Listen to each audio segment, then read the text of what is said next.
Welcome to this webinar that is organized by International Coaching Federation Switzerland and our chapter. My name is Saba Imru Mathieu, and I'm the lead for International Organizations and NGOs here in Switzerland, our chapter in Switzerland. And it's a volunteer role.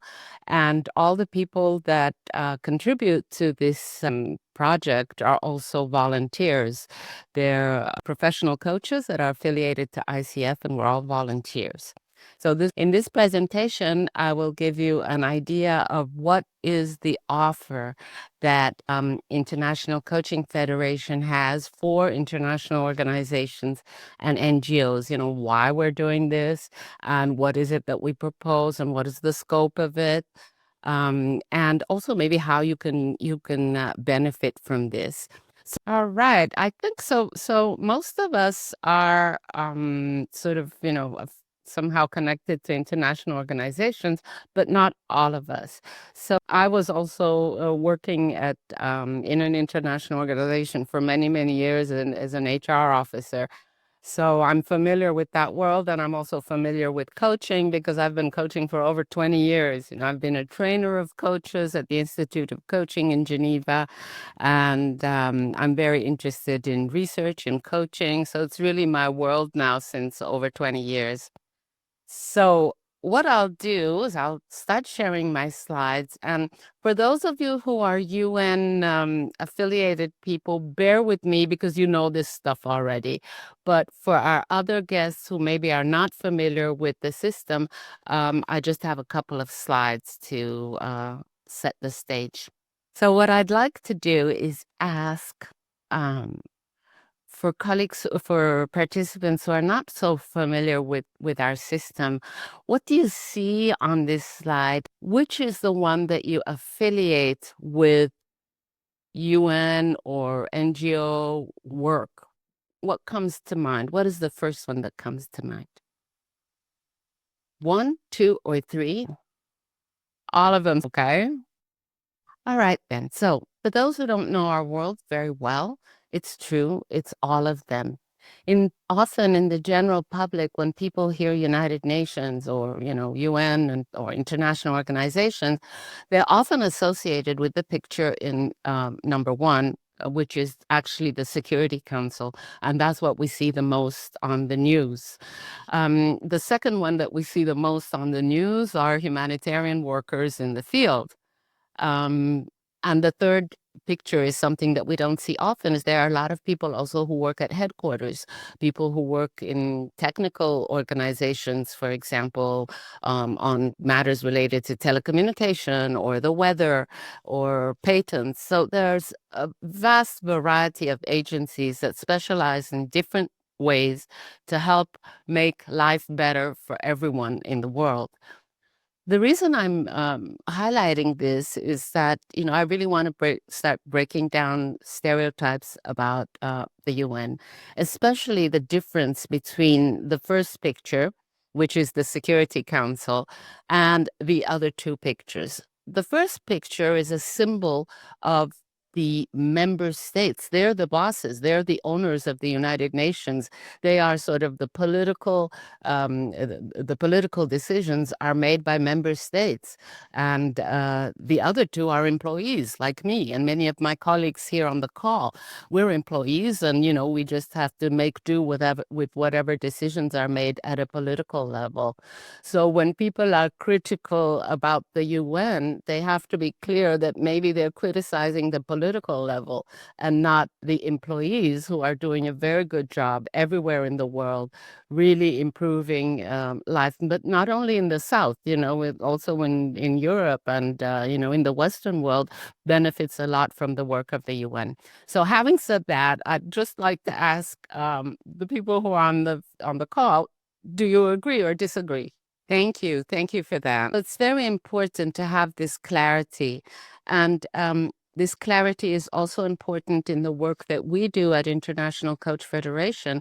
We're focusing on 2 and 3, the people who are doing the work inside the organizations, and that's where our support is directed to the organizations themselves, the implementers at an organizational or individual level. So that's an important definition to make at the beginning. Thank you for your agreements. I don't mind if you disagree too. All right, so the next slide is also a question of setting another definition. So we've defined who we help, but we need to define also what is coaching. You know, so many people have different ideas about what coaching is. So I'd like you to tell me, I'm full of questions. I'm a coach, right? So I'd like you to tell me, who do you think is the coach? The person on the left or the person on the right? Let's see your answers in the chat. Left, right. Okay, the picture could be interpreted. It's deliberately sort of ambiguous. Actually, the coach is the person on the left. And this is, again, you know, a very symbolic photograph. It exemplifies what is the coaching approach. And I think it's important for those who are not yet familiar with coaching to understand how different a coaching approach in terms of communications and relating with others is different from the usual leadership approach. You know, at first glance, you might think, well, it's the one on the right because the coach is explaining and telling the person something important. Well, that is a justified interpretation if we're talking about normal leadership. But when we talk about coaching, it's really the guy on the left who's sitting back and listening. Now, wouldn't you like your boss to sit back and listen to you once in a while? That is precisely the tremendous impact that coaching has in organizations, because it shifts the mindset not only of the leaders but of everybody else. And you know, I'm not going to give you a class in coaching now. Maybe one day I will have the opportunity to do so. But what I want you to know is that the coaching posture is radically different from the usual command and control mode that we see in workplaces. And that is why it has such spectacularly positive results in the workplace, for which there's a whole bunch of research, which I'm not going to present to you now, but do watch our other webinars, this series where people talk about coaching culture, where some of my colleagues talk about coaching culture, and they'll go into the details of why it is such a beneficial way of relating and communicating with others. What I just summarized, the benefits of coaching is that essentially it meets our fundamental human needs. People need to be autonomous, to feel autonomous at work.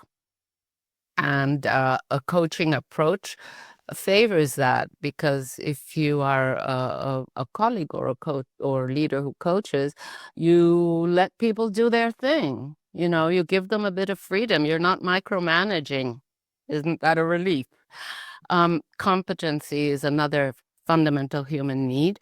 And coaching leaders who coach or colleagues who coach, I say both because everybody can learn how to coach, they honor your competency and they let you make decisions. And in fact, they ask you for your input, your advice.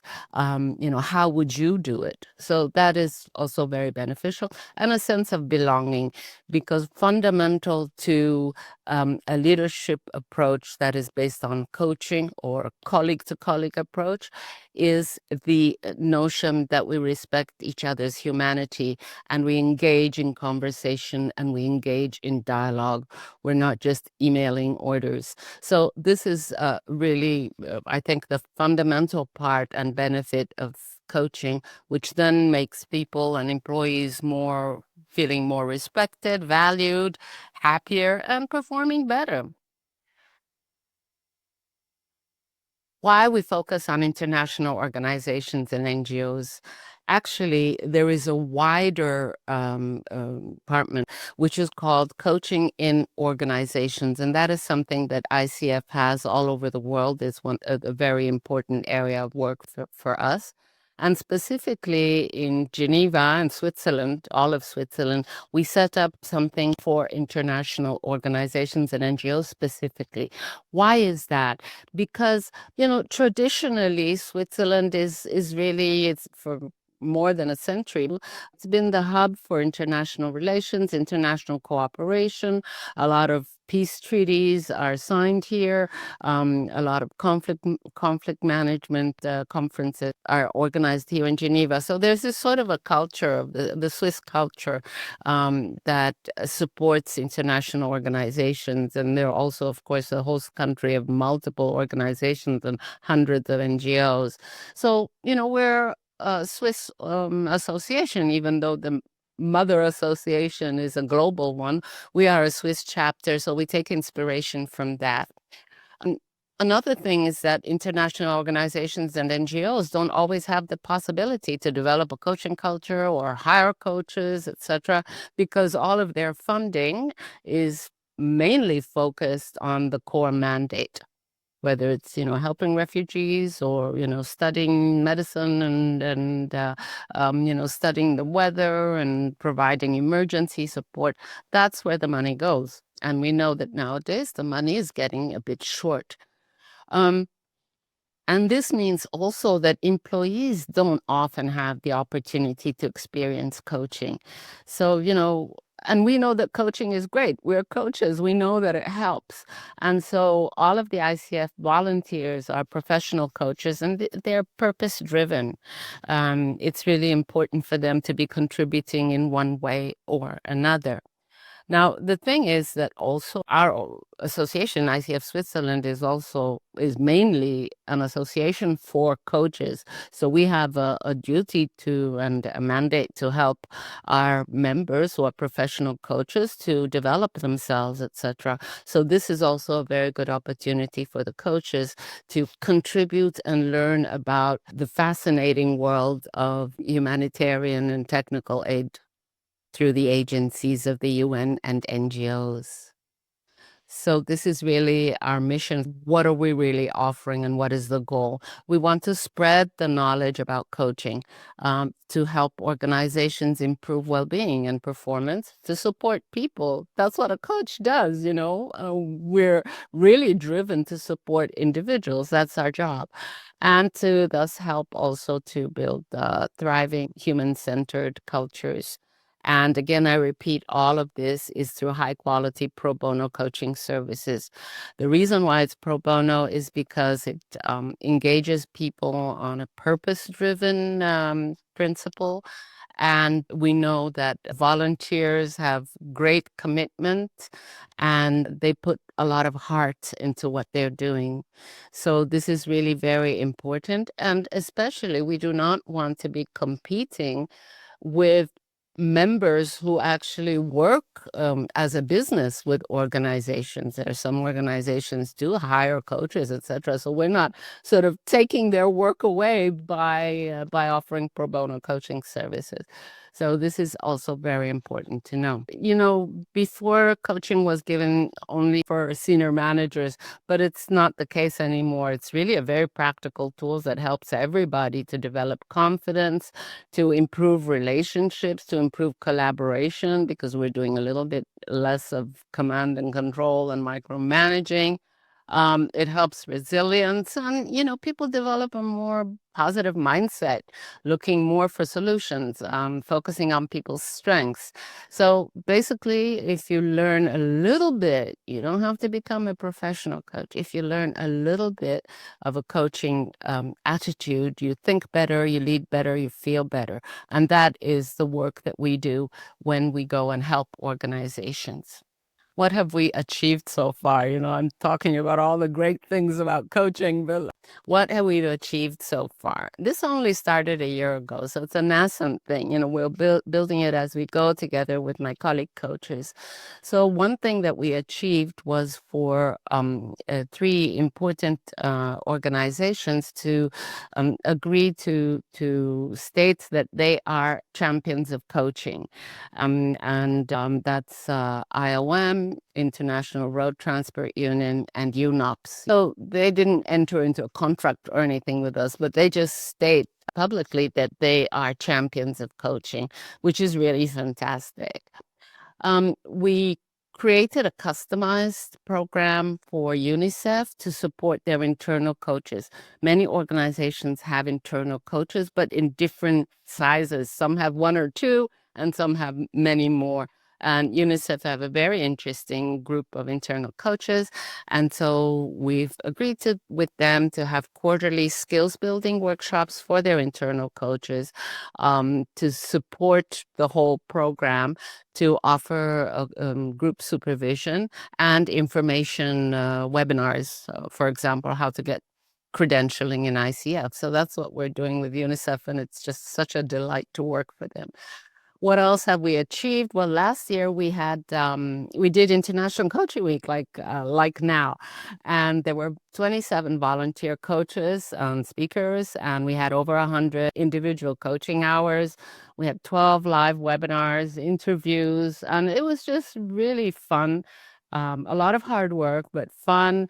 And all of these activities were really appreciated by our audience. And we're doing International Coaching Week now. So we hope that you're really enjoying it with all the different webinars and taking advantage of the free coaching sessions. And we hope to continue serving you throughout the year. We do customized programs too, like we did for UNICEF, because not all organizations have an internal coaching, pool that they want to develop. Other organizations have very different needs. For example, just introducing coaching in general to all the employees, telling them what it's about. That could be an intervention that we can do. So in sum, what we offer is sharing coaching knowledge with your teams, supporting internal coaches, and growing a coaching culture, and providing you with practical tools. So your organizations can become a champion of coaching today without any cost. But it would be really great if either you or your HR people or your managers would take interest in this. So what's the catch? First of all, it's not a foot in the door strategy. This is really pro bono offers by a nonprofit organization to other nonprofit organizations. But of course, as I said, we're not competing with the professional coaches who are in business. Our offers are limited in scope and frequency, simply because it's a volunteer effort, and we can't do what 5 coaching businesses do in an organization. So our interventions are limited in frequency and size, but that doesn't make them less effective. Well, the work that we're doing at UNICEF, which is going in there every couple of months or so, is at least that's what they say, that it's tremendously beneficial. And what we want to do is, we don't want to change your organization or your practice, of the way you're doing things. So we really want to empower and support your existing efforts. And this is all thanks to our community of volunteers. Though we have to also keep it limited in scope, because we want this to be sustainable, to last for a long time. We don't want to, use all the energy of our volunteers, and we don't have an infinite number of volunteers. There's about 50, and I hope they will grow. But we have to keep it sustainable. But I'm aiming for the long term, but also being prudent. So what is it that we do? Well, we offer educational workshops. There are some that are, could be addressed to all employees, just, about coaching mindset, or introducing coaching skills, probably not offering a full scale, course with a certification at the end, but introductory skills is absolutely possible. Coaching skills for managers, which is very important and can really change the course of relationships inside a team or a department. And also workshops specifically for HR and managers on coaching culture. And for the internal coaches, which is what we're doing for UNICEF, is, professional credentials. How do you go about it? That's something we can talk about. We can build your internal coaching group and have skills workshops. specific coaching skills that we might add to their existing already coaching skills and supervision. Then there are the events like this one, interactive webinars. Then there are expert panels, and we have one coming up on the 20th next week, Tuesday, with 4 really distinguished guests from industry, academics, who will talk about coaching and how that can help specifically in moments of uncertainty that everyone is going through right now. So I really encourage you to join that. You can see it on our website, and you can see it also my LinkedIn, but also International Coaching Federation Switzerland LinkedIn channel. Roundtables, and also we're building a community. It's just starting now with all the people that we've interacted. So, maybe we could have, maybe we will have interactive meetings where we can talk about shared problems, and you can discuss your various coaching strategies in your organization, or you can learn from each other. So that will be announced soon. The tailored offers, I don't think I'll repeat that again because I already told you before, but we do offer tailored programs. And let me go to the coaching week. So here are the links to the coaching week, but if you just type in International Coaching Weeks 2025, you will find it, and I will put the link in the chat afterwards so that you can see exactly what the schedule is for the next few days. Oh, there are other benefits. So as an international organization or an NGO, you also get discounts on paid events, because ICF also has paid events like coaching summits or external specialists that give a workshop. And so you would get discounts on that. And you get to be part of a growing coaching movement for international organizations and NGOs. You can join our community and be part of something. Now, who's the team? Let's say so the core team, this is us. And what I like to say is that not only are we, volunteers, but certified professionals, and we all have an international background. And the 3 words that come to mind when I think of my colleagues is enthusiastic, engaged, energized. And we're the core team, but there are so many other volunteers that join us. For example, all the people, there are more than 20 people offering free coaching sessions during International Coaching Week now. They're not on the picture, but they of course exist, and you will also see them on the website, and I'll send the link, as I said before. Of course, if you're interested in this, you can contact me at any time. I'll also put my email there, or you can contact International Coaching Federation directly, and we can talk about what your needs are. Generally, we intervene into organizations. We don't sort of provide individual coaching one-on-one all year round. That's only now during International Coaching Week where you have these pro bono offers. Otherwise, it's mainly, organizations. So if you would like your organization to benefit from this kind of service, make sure you contact your HR officer and tell them to contact me or International Coach Federation directly. And that's it. That's the end of my slides. Now it's question and dialogue time. So now I need to hear from you. How does the pro bono work done by ICF, IO, and NGO relate to the work of the Humanitarian Coaching Network? The Humanitarian Coaching Network is another organization. We neither compete nor work with them for now. Our initiative has been going on just for a year, so we're just building it, and we'll see eventually with what other coaching organizations we will collaborate. But for now, we're just building our project. Some of you may be, an internal coach, or maybe you are, an HR person, or maybe you're just a professional working in other fields. At this stage, having heard me, how likely is it that you would like your organization to benefit from this? That's an interesting question. How is it? How do we not compete with commercial coaching offers? Commercial coaching offers provide specific services that are much more intensive than what we provide. I mean, what I've shown you in these slides is just the potential of everything that we could do.